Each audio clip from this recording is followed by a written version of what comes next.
Jesucristo, el Verbo viviente, es el único medio de salvación. Él es el centro del pensamiento de nuestra vida, la fuente y la autoridad de la doctrina.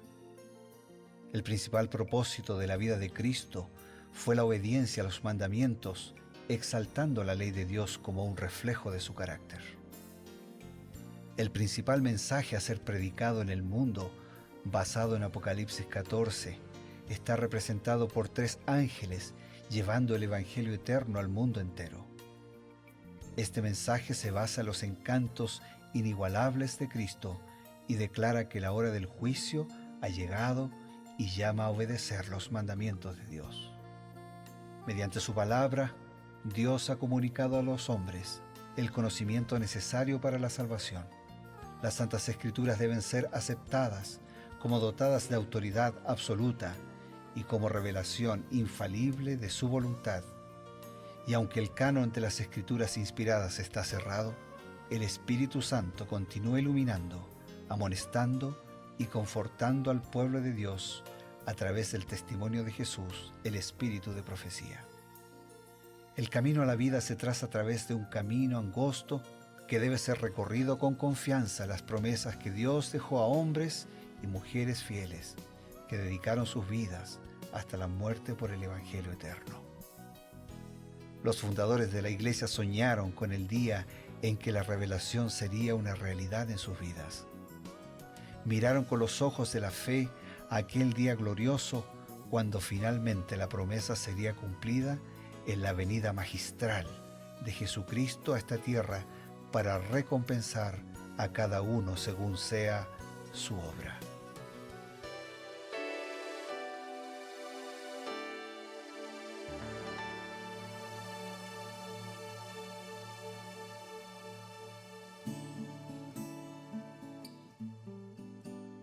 Qué grato es encontrarnos una vez más a través de la señal de esperanza, la red Nuevo Tiempo. Estamos aquí en su programa Creed en sus profetas. Este programa está dedicado al estudio, a la búsqueda de respuestas, a la ampliación del consejo que viene a través de la palabra de Dios por medio del espíritu de profecía. Para esta tarea estamos acompañados con el pastor Bruno Razo. Y lo hacemos con gratitud a Dios, ¿no es cierto, Pastor Eber? Lo hacemos con gratitud a nuestros amigos y hermanos que permanentemente nos convocamos, nos encontramos, nos seguimos y juntos para seguir a Dios, su palabra, su voluntad, su mensaje incorporado a nuestra vida. Hoy, segunda de Samuel, capítulo 4 y algunos comentarios de los temas sobresalientes de este capítulo. En este capítulo nosotros encontramos a uno de los descendientes de Saúl que había quedado y que, animado por algunos de los generales del primer rey, le dice, bueno, no te rindas tan pronto, tienes que tomar lo que tu padre había dejado y que te corresponde por derecho. Tú tienes que ser el rey. Y se enfrasca ahí en una batalla intentando retomar el trono de Israel. Pero finalmente, debido a que no solamente que tenía pocas fuerzas, sino que era la voluntad de Dios que David fuera el siguiente rey, Is-Boset muere. ¿Qué detalles nos da la inspiración acerca de la muerte de Is-Boset? En el libro Patriarcas y Profetas, página 691, leemos: Luego que el hijo de Saúl supo que Abner había muerto en Hebrón, las manos se le debilitaron y todo Israel se sintió atemorizado. Era evidente que el reino no podría sostenerse ya mucho más. Muy pronto otro acto de traición completó la caída del poder decreciente. Is-Boset fue asesinado alevosamente por 2 de sus capitanes, quienes cortándole la cabeza se apresuraron a llevársela al rey de Judá, esperando así congraciarse con él y ganar su favor.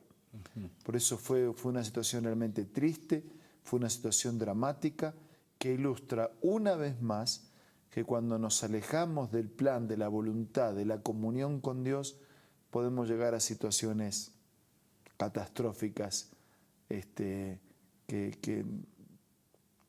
hasta cuesta creer el extremo al que se llega. Claro, y bueno, Abner había sido un soldado bastante prestigioso, un soldado reconocido de Saúl, podríamos decir hasta estaba entre los grandes valientes de Israel, pero equivocó el camino, no aceptó el consejo de Dios, no aceptó que Dios había dicho, David ahora reinará en lugar de Saúl. Claramente, mientras estaba en vida el profeta Samuel, lo había dicho repetidas veces.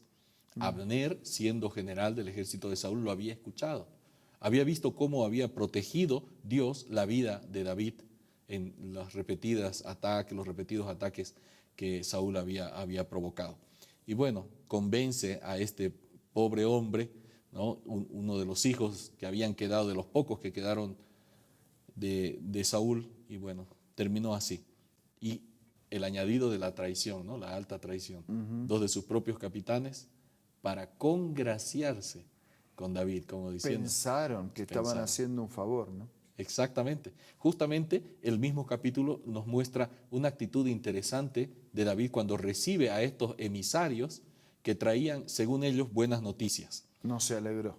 No se alegró, exactamente. Ahora la pregunta es, ¿por qué David, siendo que Isboset se había declarado enemigo del rey y no había querido reconocer su gobierno, por qué David no se alegró de la muerte de Isboset?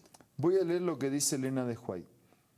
Pero David, cuyo trono había sido establecido por Dios mismo, y a quien Dios había librado de sus adversarios, no deseaba la ayuda de la traición para establecer su poder. ¿Sí? El fin justifica los medios, ¿no? Dice, era el enemigo, hay que vencer al enemigo, bueno, vamos, no, el fin no justifica los medios. Claro.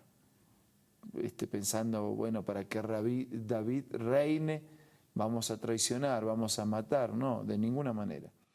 Por eso dice, mencionó a estos asesinos, se los consideró asesinos.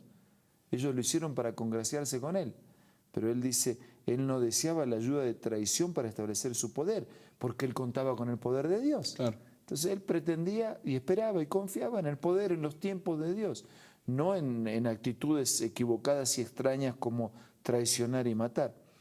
Mencionó a estos asesinos la suerte fatal que impuso al que se jactara de haber dado muerte a Saúl.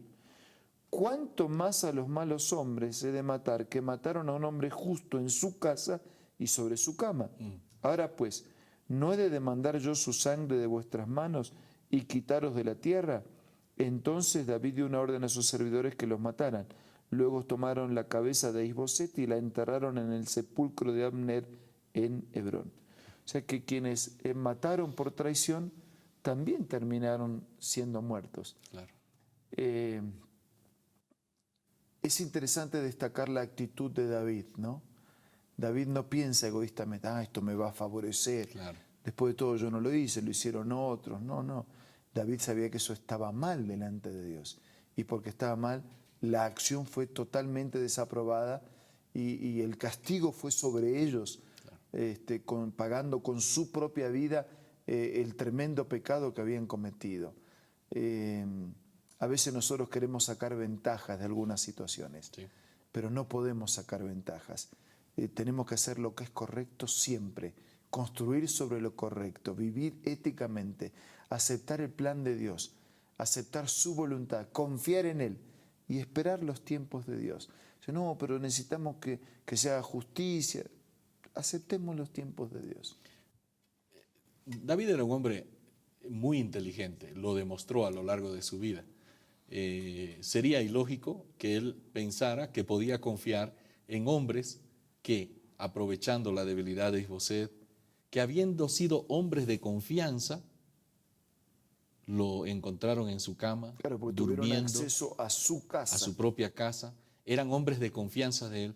¿Cómo podrían estos hombres ingenuamente pensar que David podría confiar en ellos? Exactamente. ¿No? Si ellos habían quebrado la confianza en aquel con quien tenían confianza, ¿cómo podía David confiar en ellos pensando que su confianza sería inviolable? Es que no hay cómo pensar así, ¿no? Claro. David no se iba con tapujos ni con medias vueltas. Él claramente identificó, como ya se mencionó, una alta traición, un hecho con maldad, con alevosía.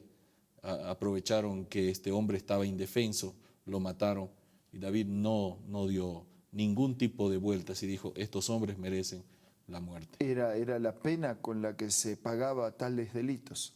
Claro.